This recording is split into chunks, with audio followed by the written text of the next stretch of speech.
Hello, my name is Ms. Shavinson, and this is my discussion on debunking myths. In our assignment, we were asked to either select a myth or to dig deeper into an issue we uncovered in our reading. I chose to select a myth in education. The myth that I selected is learning styles.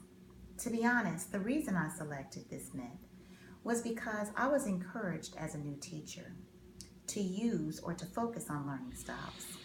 In fact, I still find myself sometimes designing lesson plans that focus on a particular learning style. So what are learning styles?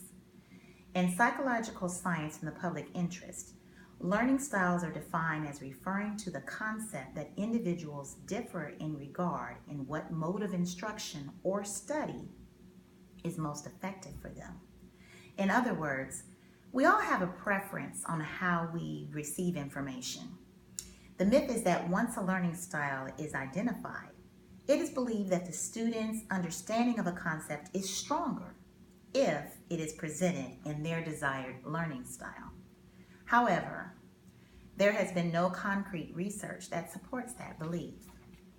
When I first read that, I was disappointed. How could I have spent so much time designing lessons I felt were helping but were actually not improving student success?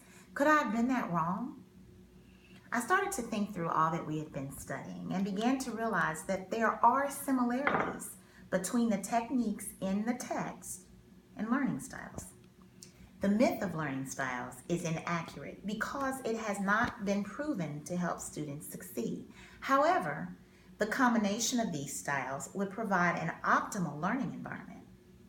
Learning styles are actually used in our text. We've been focusing on how we learn. Learning styles suggested that we either are auditory, visual, or kinesthetic learners. Auditory meaning you learn better through spoken instruction.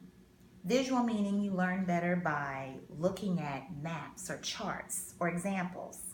And kinesthetic meaning that we learn better through movement or through touch. One of the first connections I saw with the myth in our readings was the discussion of how the brain functions. In Carey's chapter called The Story Maker, he describes the function of the neocortex. The neocortex is the seat of human consciousness, an intricate quilt of tissue in which each patch has a specialized purpose.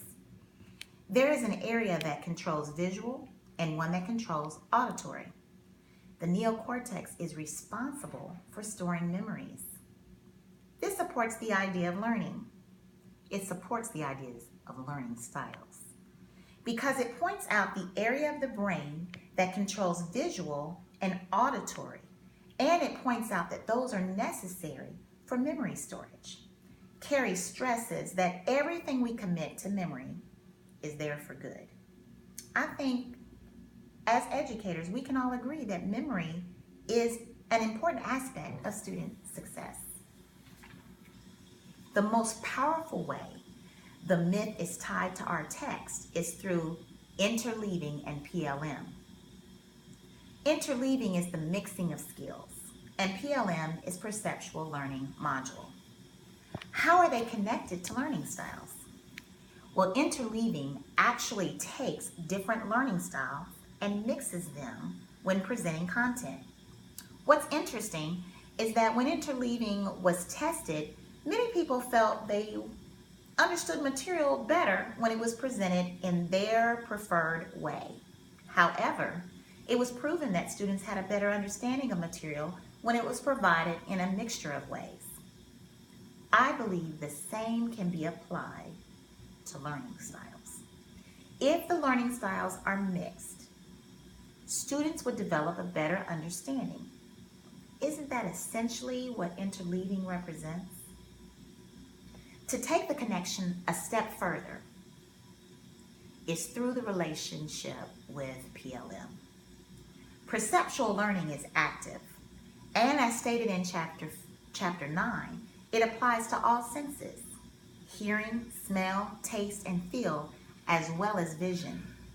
This is a direct connection with learning styles.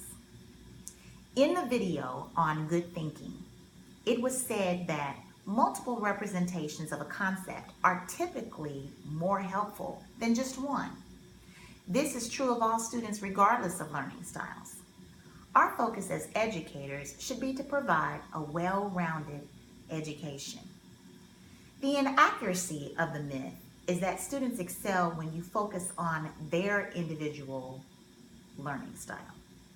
But the accuracy of the myth is that it takes all of the senses. It takes visual, auditory, and kinesthetic. It takes all of these techniques to help our students be successful learners. Thank you.